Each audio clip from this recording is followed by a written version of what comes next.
challenge, Chuck, and I couldn't agree more. I think a lot more families, a lot more marriages would be a lot happier if the guys knew a little bit more about the hormones that their family members and loved ones have to deal with every day. So yeah, I am definitely up for that. Okay, well let's raise those health IQs, as I like to say.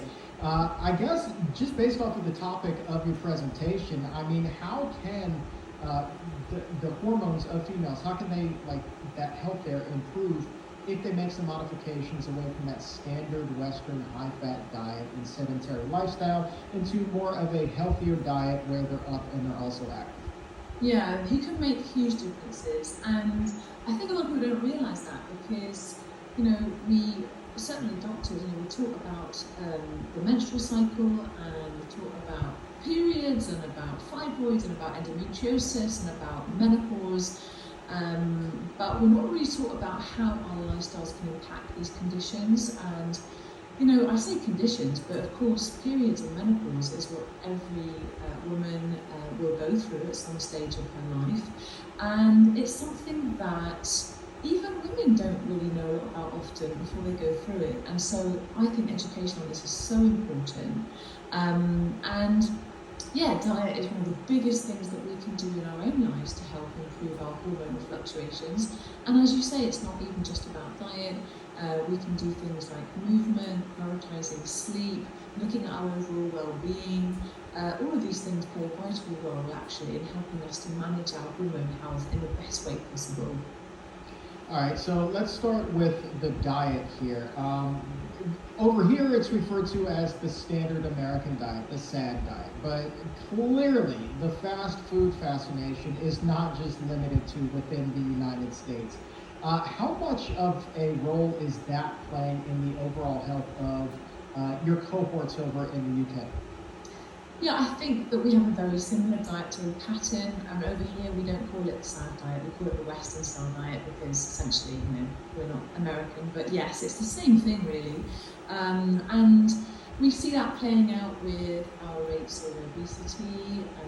And it's important as well when we look at other conditions that are related not just to genetics but also to lifestyle in terms of hormones such as Polycystic Ovarian syndrome.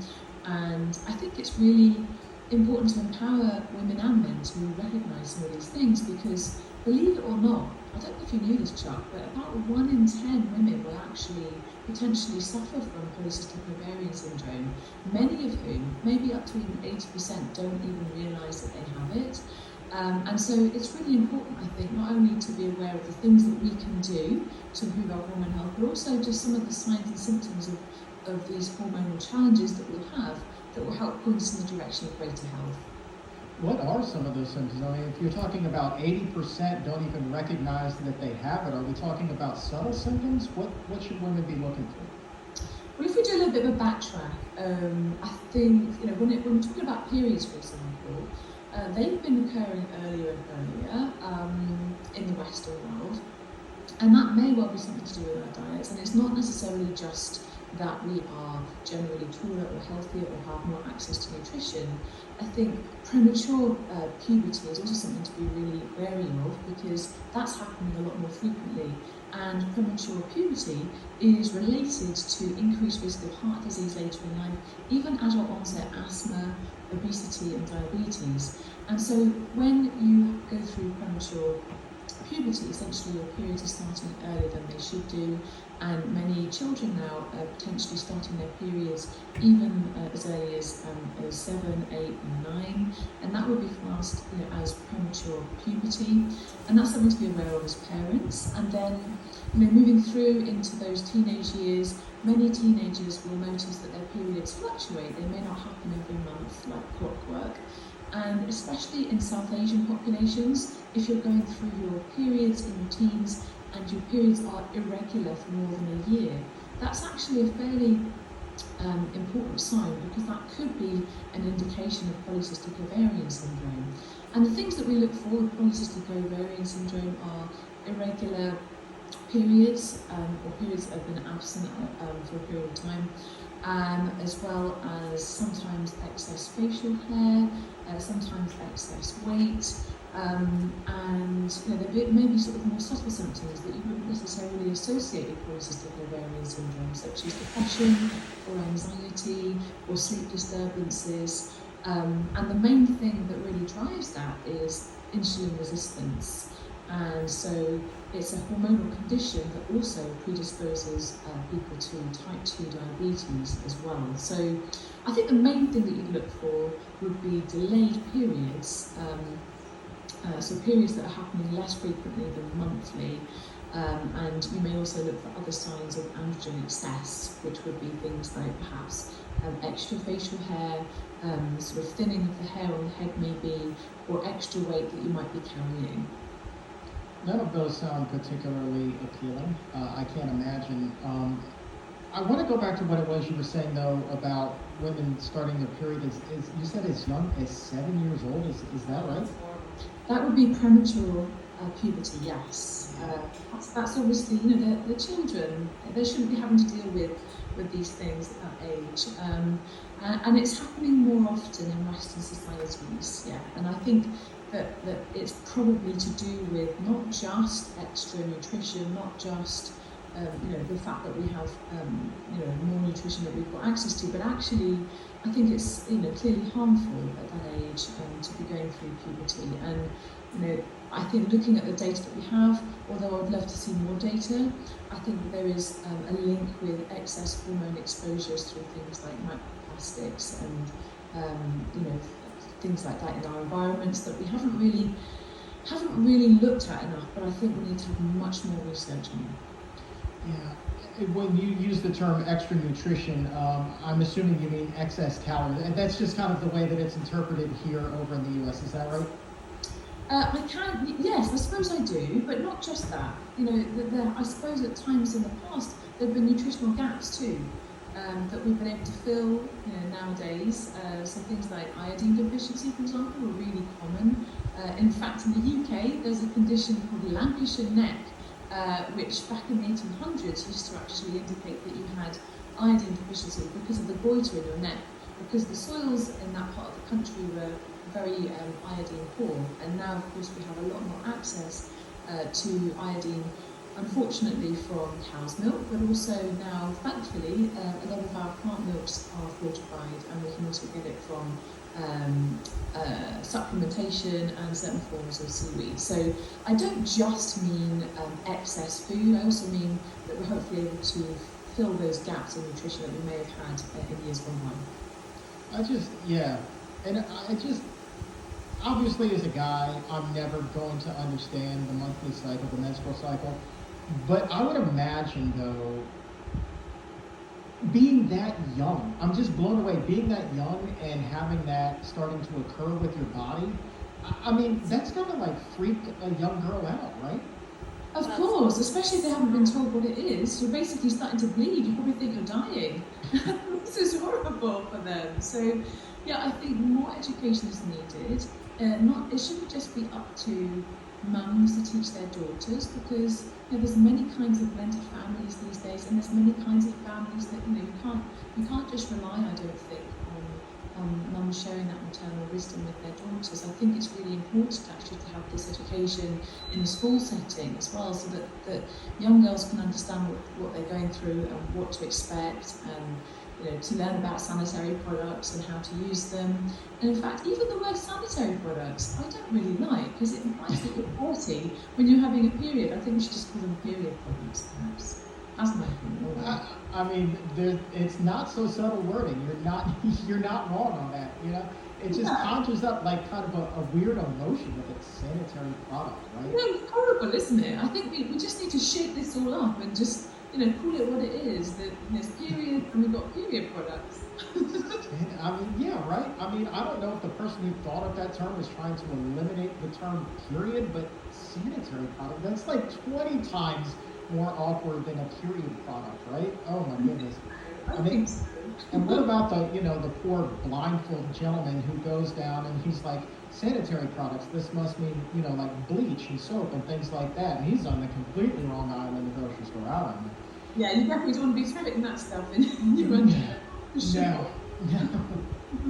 I want to ask you about another condition that is hormone driven. This is one where, I mean, on this show, I was really introduced to it for the first time, and the stories of transformation and health rebounds have just knocked me over. I'm talking about endometriosis. How much of that is driven by hormones and diet and lifestyle?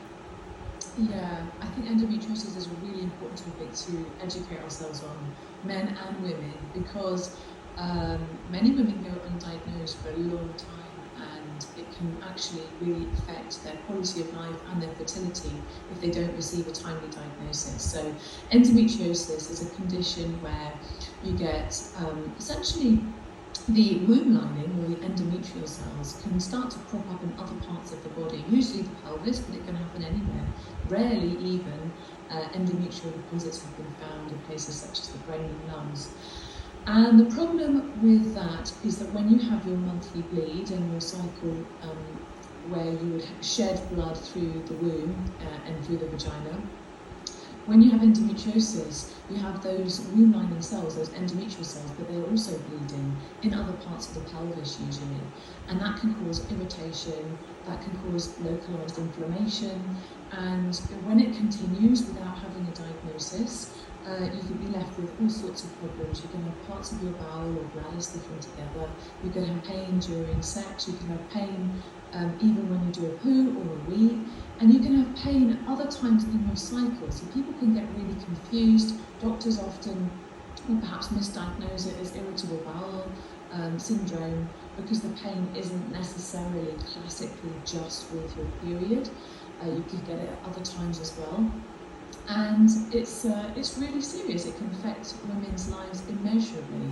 You know, they can have lots of days off sick with horrendous period pain. And you know, interestingly, period pain can even be as painful as a heart attack, because many people, especially those with diabetes, aren't necessarily aware that they're having a heart attack when they have one. And so, you know, this is a really nasty, visceral pain that will, give women a really hard time, and they don't even know that they've got it unless they can seek a proper diagnosis. So it's really important that if you're having period pains that seem unnaturally painful, like really unpleasantly painful, that leave you in bed all day, unable to move, and if it hurts to have sex, or if you get pain when you're peeing or when you're pooing, these are really important signs to go and see your doctor. Yeah, and I've heard stories, as a matter of fact, people have come on the show and talked about their own experience with it. And one woman in particular was talking about having to call out of work and would just lay herself across the back of a chair to put some sort of compression on the cramping. And then when her roommate would get home, she would be like, please just walk on my stomach. And the roommate was like, what in the world is going on? Just do it. Because the pain was so intense. And so to hear you say that it can really mimic kind of the feeling of a heart attack, that doesn't necessarily surprise me. I mean, it sounds horrific, but that is some really intense pain. Again, from a male perspective, I don't think that many of my fellow guys recognize just how painful of a condition that can be. Yeah, it's heartbreaking, really. And the sad thing is, I don't think a lot of women recognise how painful it can be either. So if they're going through it, and if they're getting pain when they pee, pain when they poo, horrific pain during their periods, even pain when they're having an orgasm, and they think to themselves, what's wrong with me? They assume, well, it can't be anything wrong, it must just be normal.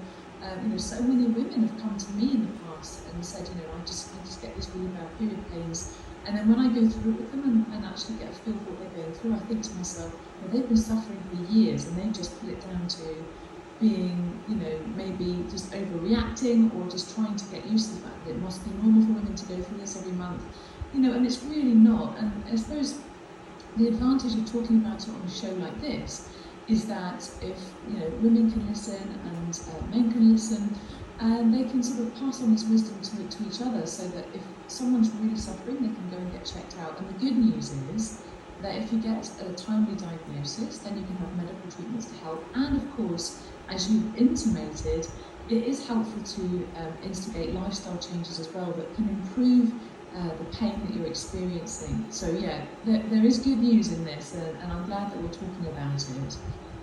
Yeah, I think the biggest turnaround that I heard of was with a woman by the name of Catherine Lawrence Ireland. Are you familiar with her story at all?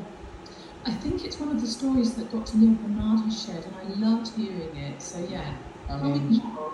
macaroni and cheese every day, all day. Goes in for surgery for endometriosis in just a few, well, I guess weeks, maybe a month or so after going plant-based.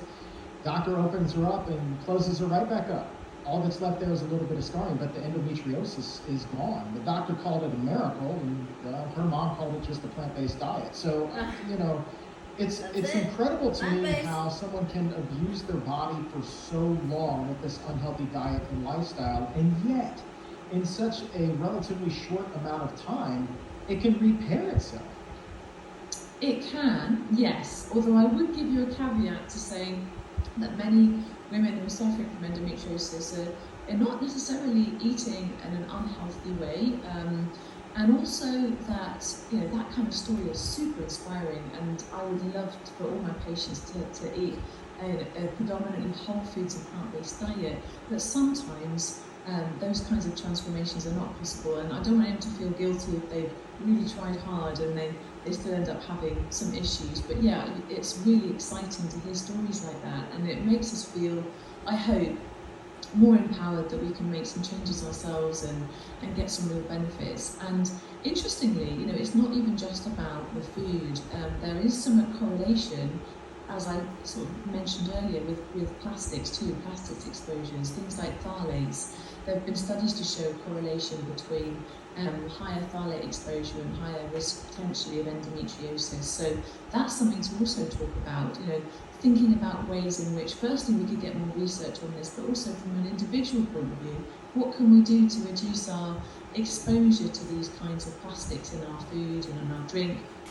And I think that would be true not even just for women, but for men as well. There's some research to suggest that BPA exposure, phthalate exposure is associated with potentially higher rate of issues with your sperm count, issues with testicular abnormalities, being born with one testicle. There's also a condition in men called hypospadias, where the wee tube comes out of the penis in the wrong place, slightly lower, and that has all been associated potentially with exposure to plastics. And so we would all do well, I think, to limit our plastics exposures wherever possible. See, now that's an interesting thing. How, as a physician, do you approach having those types of conversations with your patients? I would imagine that very few of them walk through your doors and are expecting to talk about plastic when they're there for a condition that they completely would disassociate with that. Yeah, I know, it's tricky, and I think I just take a very pragmatic approach, and it depends on the person, and it depends on I think the kind of conversation that you've been able to open up. Most important thing I think in any consultation is to listen first. And I'm really fortunate because in my practice, I work in a National Health Service practice. I have patients coming to me who don't necessarily expect diet and lifestyle advice at all. So it's actually quite nice to take them by surprise and talk about these things and hopefully empower them. And the beauty of it is they can come back again another day. They don't get charged at the point of service, so if I feel that they need to come back and see me, I'll say, why don't you book an appointment in 2 weeks, in a month, in 3 months, we can review it. It gives them some accountability, it gives them somebody who cares enough to see them again, and it gives me the opportunity to actually take the time when people are kind of receptive to it, take the time to really talk these things through. And you're right, people don't expect to talk about diet, lifestyle, or plastics, but I think it's actually quite a relief to them when they can find things that they can really change and improve on. It doesn't have to be everything. It doesn't have to be sort of switching to 100% vegan or taking every possible plastic source out of your life, because these things are really hard, and it's almost impossible to do that overnight. But if we become aware, I think awareness is so key, and that's where I always like to begin. So some of these conversations, I would imagine, for you are quite interesting. I would imagine that a number of your patients kind of have their heels dug in. I'm not going to change. I'm going to keep living this way. And it can be really hard to try to get that information across, especially when what we were just talking about, they're really ill prepared for that conversation when they came in that day, right? So how do you help move the needle when somebody is really kind of dug in there? I listen, because chances are, if they're really dug in, there's a reason why, and they may have some fixed beliefs that they want to explore with me regarding their health and things that have happened in the past, reasons why they can't change. And you don't really get anywhere by telling people what to do. You have to listen first. So that's what I spend most of my time doing. And then if you ask the right kind of questions at a time at which they're most receptive, then they'll often come up with the answers themselves. And I want to go back also to something that you said when we were talking about Catherine Lawrence Island. You're like, that's a phenomenal story, but it's not everyone's story. I think, and thank you for saying that, because there are a lot of people who make these transitions and they are expecting that level of healing that quickly. How do you manage a patient's expectations? Because there's somebody right now who I'm very close with who is going through that transformation, and it's just not happening as quickly as they would like. And it's hard for me to sit here and kind of see the angst and the frustration. Yes, they're making progress, but it hasn't been this overnight miracle. How do you kind of taper the patient expectations and keep them motivated? It's a really good question, and it's very individual. And I think the most important thing is to actually just encourage them to focus on what's motivating them to do it, and also how they feel about doing it. Because if there's a lot of angst and frustration around it, then that's not going to feel good in the body. And what I would love for my patients and for anybody listening to know is that these kinds of changes, sometimes they take time, sometimes they don't. We're all so different. We've got different backgrounds. We've got different levels of hormone exposures. We're talking about hormones right now. We're not all born with the same hormonal milieu. We have potentially microplastics exposures from birth. We have, smoking exposures from birth. We have all sorts of different reasons, physically, emotionally, why we would not necessarily all react in the same way. And of course, also, I think when it comes to things like even weight change, I think it can be really challenging, because people will have done 100 crash diets and they will have gained the weight again. And that leaves you in a very unfortunate position metabolically, where your body's really trying to hold on to all those extra pounds. And of course, those hormone exposures that I talked about, they're generally stored in our fat tissue, which can be a problem as well.